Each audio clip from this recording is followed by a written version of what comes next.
Buenas noches, ¿cómo están?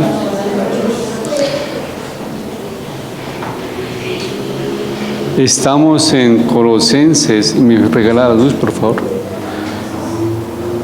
Y los colosenses tenían una fe muy estable. Estaban fundados, cimentados, como si fuera un edificio, bien firmes y firmes.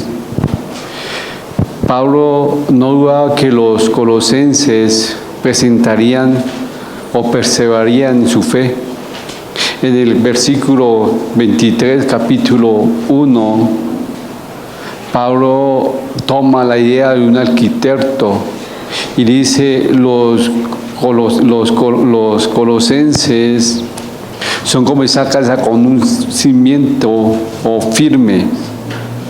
El pueblo de Colosas, en esa región, era muy costumbre, o muchas veces que temblaba en esa región.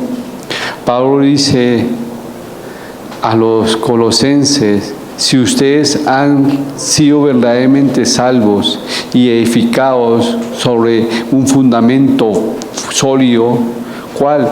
Jesucristo, entonces seguirá en su fe y nada lo moverá.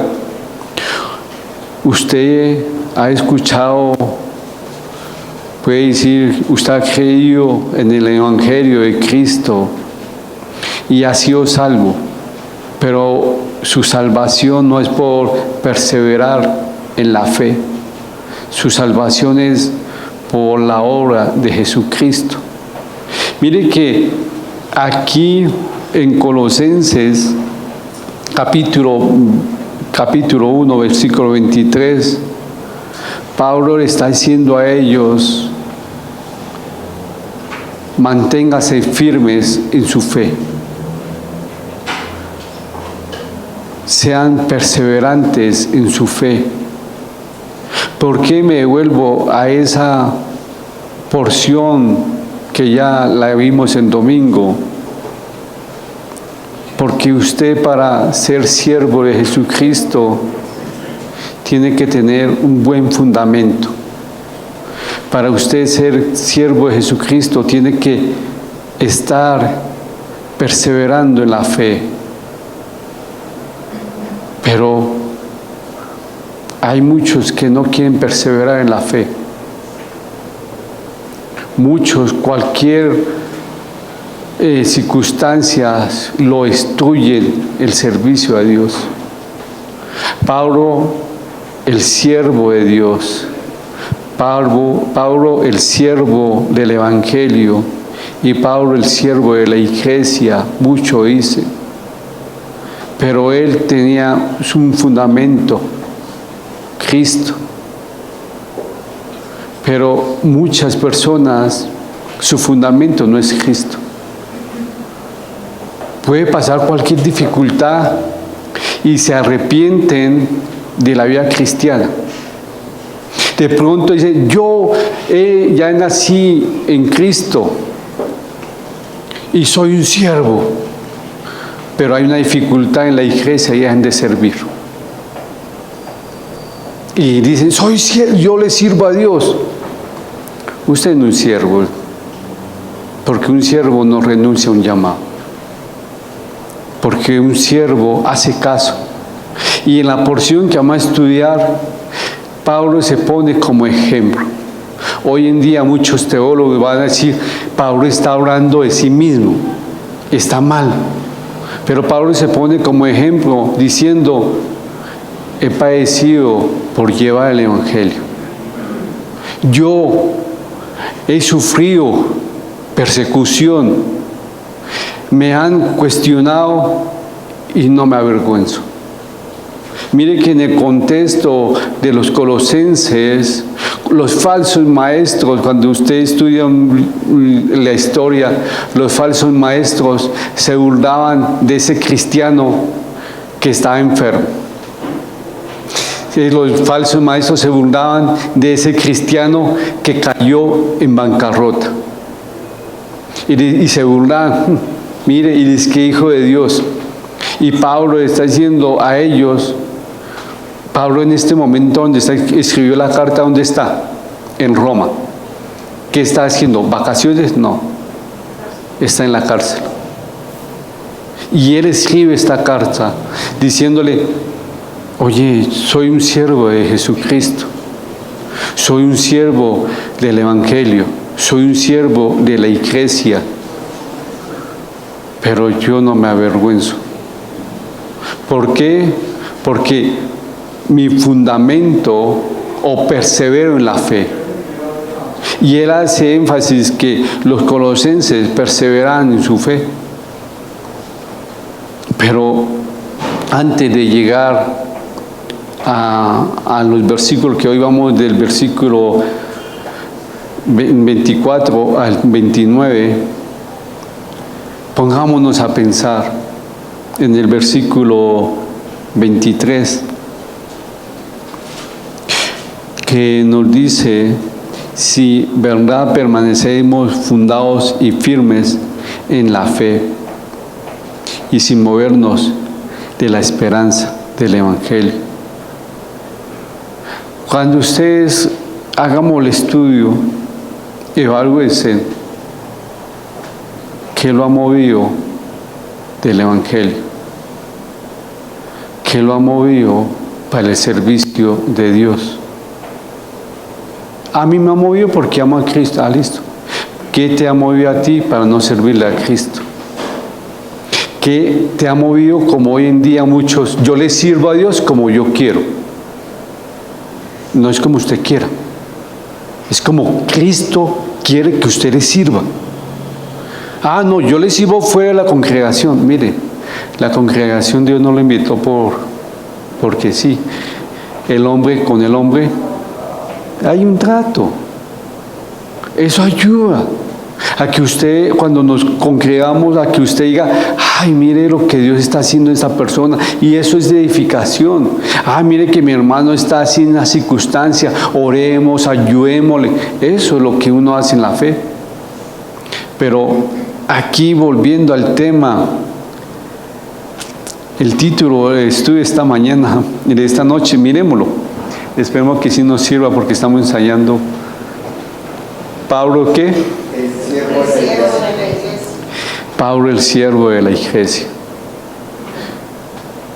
Y cuando uno es el siervo de la iglesia, no busca lugares. Un siervo es un esclavo. Cuando usted es un siervo, no busca títulos. Usted busca servir. Todos somos iguales. Uno Dios le pone cargos o responsabilidades más o menos, pero todos somos siervos. Los invito a que vayamos a Colosenses 1, versículo 24 al 29, pero antes de comenzar el estudio, oremos. Padre Celestial, te amo, muchas gracias por este estudio. Toma control y por favor, Señor, ayúdanos que este estudio sea de edificación para nosotros. Muéstranos, Señor, qué es lo que tenemos que aprender y ponerlo por obras. Muchas gracias, Señor, te doy. En el nombre de Cristo Jesús. Amén. Por favor, Giovanni, ¿me colabas con la lectura? Ahora me gozo en lo que padezco por vosotros, y cumplo en mi carne lo que falta de las aflicciones de Cristo por su cuerpo, que es la iglesia, de la cual soy hecho ministro según la administración de Dios, que me fue dada para con vosotros, para que anuncie cumplidamente la palabra de Dios, el misterio que había estado oculto desde los siglos y edades, pero que ahora ha sido manifestado a sus santos, a quienes Dios quiso dar a conocer las riquezas de la gloria de este misterio entre los gentiles, que es Cristo en vosotros, la esperanza de gloria, a quien anunciamos amonestando a todo hombre y enseñando a todo hombre en toda sabiduría, a fin de presentar perfecto en Cristo Jesús a todo hombre. para lo cual también trabajo luchando según la potencia de Él, la cual actúa poderosamente en mí. Gracias, Johnny. Cuando Pablo se entregó a Cristo, también él se entregó a la iglesia, el cuerpo. Cuando él empezó a servirle y tomó ese llamado, sabía o supo en su transcurso que esa tarea era ardua y a veces dolorosa. La manera en que Pablo le escribe a los colosenses era para que ellos, para ayudarle a ellos a estar más tranquilos en esas luchas que en el Evangelio se tiene. Sí, hay luchas. Y mire que aquí Pablo dice algo importante, y las personas que están leyendo esa carta tenemos que saber muy bien dónde estaba él. Está en la cárcel. Y dice, ahora me gozo en lo que padezco por vosotros. Pablo nos muestra o nos revela mucho acerca de su carácter hacia su ministerio. Los enemigos de pronto se burlaban de él. De pronto los falsos maestros decían, ¿qué va a enseñar persona que dónde está? Está en la cárcel. Pero aquí Pablo en el versículo 24, su gozo. En vez de avergonzarse de su sufrimiento, porque hoy en día a veces nosotros como hijos de Dios tenemos sufrimiento. Sí, como cuál, escasez, enfermedad, persecución. Pero aquí Pablo a veces dice, en vez de avergonzarme de mi sufrimiento, me estoy gozando o me alegro. ¿Cómo es posible que esta persona estando en la cárcel se goce en su sufrimiento? En primer lugar, Pablo sufría por causa de Cristo. Llevaba el Evangelio. Como los primeros apóstoles, él se gozaba de su padecimiento porque era digno de tenerlo. Y mire que en Hechos 5:41 lo dice. Él se gozaba. ¿Y qué dice el versículo 5, Hechos 5:41? ¿Qué dice? Y de ellos salieron de la presencia del concilio, gozosos de haber sido tenidos por dignos de padecer afrenta por causa del nombre. Mire que cuando ellos están en el concilio, estaban siendo juzgados. Sí, lo están atacando. ¿Y ellos salieron con qué? Con gozo. ¿Y por qué? Por causa, y han tenido por gozo, por dignos de padecer afrenta, por causa de su nombre, del Jesucristo. Un creyente no debe padecer como un homicida o como un malhechor. No. Es honroso padecer como un cristiano. Primera de Pedro 4, del 15 al 16. Nos dice que nosotros vamos a padecer. Y acá ¿qué dice? Así que ninguno de vosotros padezca como homicida, o ladrón, o malhechor, o por intrometerse en lo ajeno. Pero si alguno padece como cristiano, no se avergüence, sino glorifique a Dios por él. Mire, si usted está siendo rechazado o menospreciado porque es un ladrón, un homicida, sí, avergüéncese. Pero si usted está sufriendo por llevar el Evangelio y está viviendo para Cristo, gócese.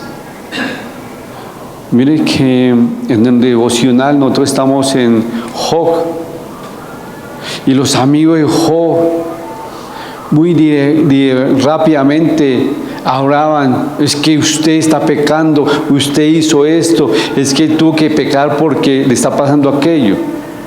Job sabía cómo está ante Dios. A veces la enfermedad o la escasez llegan por el servicio a Dios. A veces la represalia llega.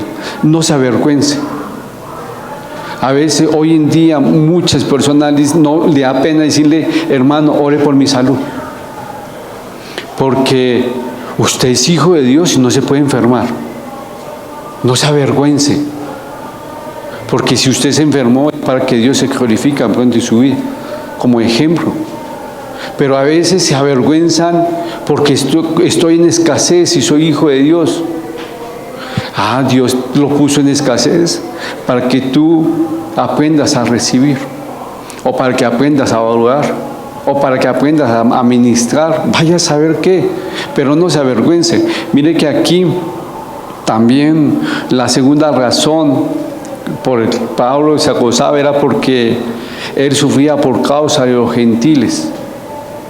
Sí, muchos hijos cristianos iban en contra de Pablo porque él enseñaba ¿a quién? A los gentiles. Sí, él estaba preso, y cuando él recibió ese llamado que en Efesios 3, del 1 al 13, nos dice cuando él fue enviado a los gentiles. No lo vamos a ver porque es en Efesios 3, del 1 al 13, cuando él es enviado a los gentiles. Él recibió su llamado. Él sabía qué tenía que hacer, y él lo hacía y sufría a causa de los gentiles. Y aún más, por eso él estaba en Roma, preso, por llevarle el evangelio a los gentiles. Pero mire que Pablo era más fácil pero es que usted, ¿por qué le está llevando la palabra a los gentiles? Pablo era más fácil decirle: pues sí, mejor llevemos a la palabra a los judíos. ¿Para qué me va a meterme allá? Sí, pero Pablo no, él amaba su llamado. Y era más fácil decir a Pablo: no, pues, desviémonos del llamado para no enfrentar circunstancias malas, para no cuestionar rechazos, porque a Pablo muchos judíos cristianos lo rechazaban porque él estaba llevando la palabra a los gentiles, porque muchos decían: no, ellos no merecen que usted lleve la palabra. Pero Pablo lo amaba, y los gentiles amaban mucho a Pablo porque fue un instrumento de Dios. Primero, Pablo sufría por causa de Cristo. Segundo, sufría por causa de los gentiles. Pero ahora la tercera razón que Pablo se gozaba era porque él sufría a causa del cuerpo de Cristo, su iglesia. Él sufría, y mire que él sufría por la iglesia, para que la iglesia permaneciera firme, para que él fuera un instrumento de Dios, para que los hermanos en la iglesia fueran edificados. Sufrió mucho, porque muchos no comprendieron a Pablo. Pablo tenía un carácter muy fuerte, y él era maestro, y un maestro exige, demanda, y Pablo demandaba. Pablo no cuestionó, él era un instrumento, y había a veces sufriendo por su iglesia, porque Pablo le da más fácil decir: mejor no metámonos a decirle a ese hermano: oye, tú te metiste con la mujer de tu papá. ¿Es donde lo vimos? ¿En qué? En Corintios. Sí, ¿cómo están haciendo que ustedes, en una iglesia de Corintios, diciéndole a la iglesia, oye, ustedes tienen una iglesia, tienen muchos dones, pero no le sirven a Dios conforme a sus dones, porque hay envidia, rencor, hay división, porque uno dice, yo soy de Apolos, otro, sí, oye, Pablo amaba mucho su iglesia, la iglesia de Cristo, hasta el punto que cuando él era instrumento de Dios, él padecía afrenta, porque muchos iban en él. Pablo no sabía de preguntar, como muchos creyentes, ¿qué voy a obtener de todo esto? En vez de eso, él se decía, ¿cuánto permitirá Dios aquí lo que yo pueda dar? ¿Qué permitirá Dios que yo dé en este momento, en esas circunstancias?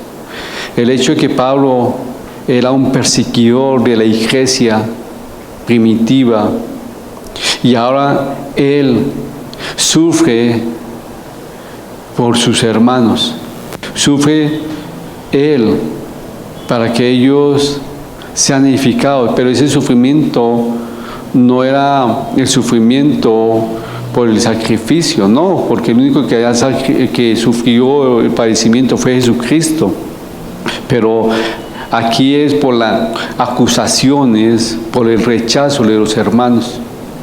Sí, cuando usted les lleva la palabra de Dios, es un instrumento de Dios, usted también va a ser o va a sufrir por causa de la iglesia, tanto de la parte externa con los hermanos.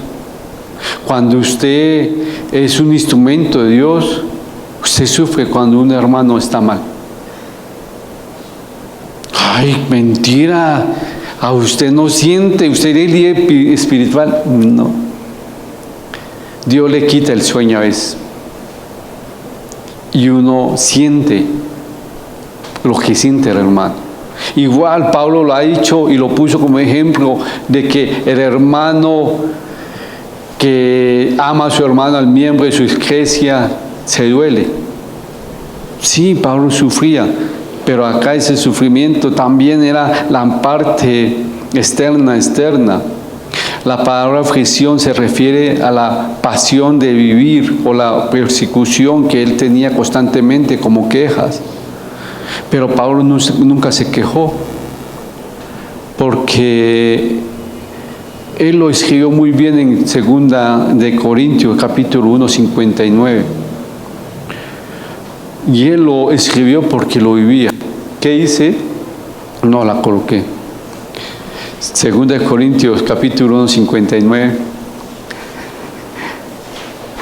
Hoy están allá locos conmigo porque cambié el computador y están perdidos.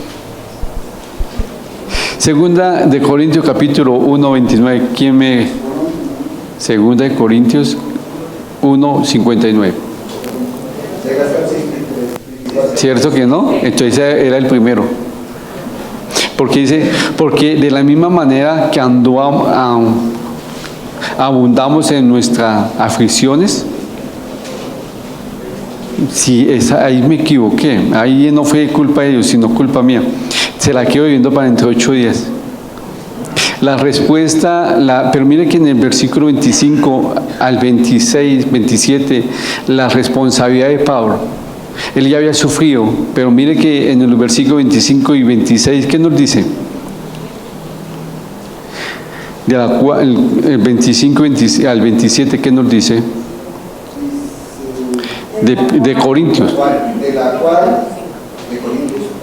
De Colosenses.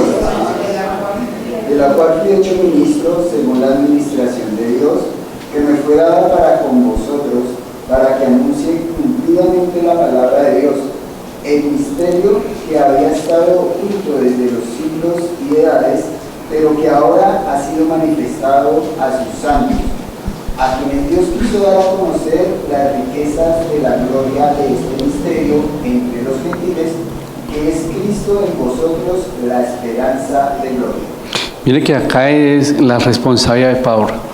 Si Pablo hubiera complacido a los judíos, se había dejado de los gentiles, pero su deber de hacer, lo pudo hacerlo más. Dios le había llamado a ministrar a los gentiles. Él fue fiel a su llamado. Él hizo su llamado bien hecho. No era cuestión de preferencias. Él cumplió con cabalidad ese llamado, porque Él le llevó el Evangelio a los gentiles. Debido a predicar la palabra, Él tenía que predicarla completamente. Se había hecho responsable a su llamado, pero la proclamación era para todos los hombres. Él tenía el lema de Pablo era: tengo que llevar a todos los hombres a la perfección de la palabra. Tengo que presentar a todos los hombres perfectos ante Cristo. Pablo proclamaba el mensaje a todos para presentarlos perfectamente en Cristo. Él, en resumen, en estos 2 versículos, él tenía que cumplir su meta. ¿Cuál era la meta de Pablo? Presentarlos perfectos en Cristo. Pero muchos no tienen meta en el Evangelio. O sí, hacerse ricos. Pero Pablo tenía una meta con los hombres. ¿Cuál era? Presentar a todos los hombres perfectos a Cristo. Usaba la palabra para decir género, general. Pero el sueño era presentarlo a todos perfecto delante de Dios. Versículo 28. La motivación de Pablo era presentarlos bien, que ellos tuvieran unas bases firmes, sólidas, que en su mente tuvieran el propósito de vivir para Cristo, que ellos tuvieran como diciendo: cuando sea yo hijo de Dios, o cuando empiece mi ministerio, o cuando sea instrumento de Dios, voy a sufrir, pero me tengo que gozar. Voy a sufrir diferentes circunstancias. Dios siempre lo va a edificarlo a uno. Pero la pregunta es, Pablo era el siervo de Jesucristo. Él era el siervo de la iglesia. Su meta era presentar a todos los hermanos, a los colosenses, bien ante Jesucristo, presentarlos aprobados. Es como decir: usted ya tiene las bases o el fundamento, pero la mayor meta de Pablo era que su meta requería un fuerte esfuerzo. ¿Cuál era la meta? Presentarlos bien, que la gente viera su gozo, que la gente viera que él le amaba servir a Cristo. Pero hoy en día muchos no vemos eso. Pablo está en la cárcel y le dice a ellos: ahora me gozo de lo que padezco por vosotros, y cumplo en mi carne todas las afrentas. Él se gozaba. Pero usted, cuando alguien lo cuestiona o lo rechaza por culpa de Cristo, ¿usted se goza o se achanta? ¿Cuál es su meta? Que la gente vea a Cristo, que la gente vea cómo Cristo dará ese gozo a usted en todas las circunstancias. ¿O usted no es el siervo de la iglesia? ¿Y por qué puse el siervo de la iglesia? Porque un siervo no tiene lugar. La palabra siervo, ¿qué quiere decir? Esclavo. Donde Él lo ponga, usted tiene que hacer caso. Y Él es el siervo de la iglesia. ¿Por qué? Porque está al servicio de todos. Pero cuando uno no se goza, busca lugares y busca beneficios. Pero cuando usted es el siervo de la iglesia, obvio, primero es el siervo de Dios, primero el siervo del Evangelio y después el siervo de la iglesia. Usted dice, donde me pongan. Si me pusieron ahí, y me las gozo. Si voy a sufrir para llevar la palabra o hacer, Señor, gloria a Dios. Pero usted y yo podemos mirar el ministerio de Pablo a los gentiles. No fue fácil. Él recibió rechazo y sufrimiento de sus hermanos porque estaba llevando la palabra a los gentiles. Hoy en día, qué triste decirlo, muchos reciben sufrimiento o rechazo porque usted está llevando la palabra a los presos. ¿Usted qué va a ganar con un preso? ¿A usted le van a dar el diezmo a un preso? ¿Un preso va a diezmar? ¿O a los jóvenes? ¿O a los enfermos? ¿Usted por qué le está dando o le está ayudando a estas personas mal que no tienen? Dile a la gente para que le ayude. Usted lo hace por amor. Pero uno, cuando es siervo de la iglesia, le sirve a Cristo. Pero muchos no quieren servirle. Porque cuando usted le sirve, créame, quiera o no quiera, va a haber sufrimiento. Va a sufrir por sus hermanos, va a sufrir por el llamado, va a sufrir por las circunstancias. Sí, a veces usted va a sufrir porque usted le dice a ese hermano, tenga cuidado, haga esto, y no le presta atención, y usted sufre porque esa persona está sufriendo. Pero eso es lo que Pablo está diciendo. Él comenzó gozándose. ¿Usted está gozándose en lo que Dios le ha puesto a hacer? ¿O busca lugar? Cuando usted es siervo en una iglesia, no busca lugar. Por eso que los siervos somos iguales. Acá nosotros, es que llegó el apóstol. Venga, le sirvamos. Está mal. Si él es un siervo, usted no tiene que servirle. Que ame. Pero hoy en día los pastores quieren que les sirvan. Y un pastor es un siervo. Está para servir. ¿Sí me entender? Y tenemos la imagen. Entonces yo ya soy hijo de Dios, soy el hijo del rey de reyes, entonces soy el rey pequeño. Necesito que me sirvan. No, estás equivocado. Estás equivocado. Señor, te doy muchas gracias por este estudio.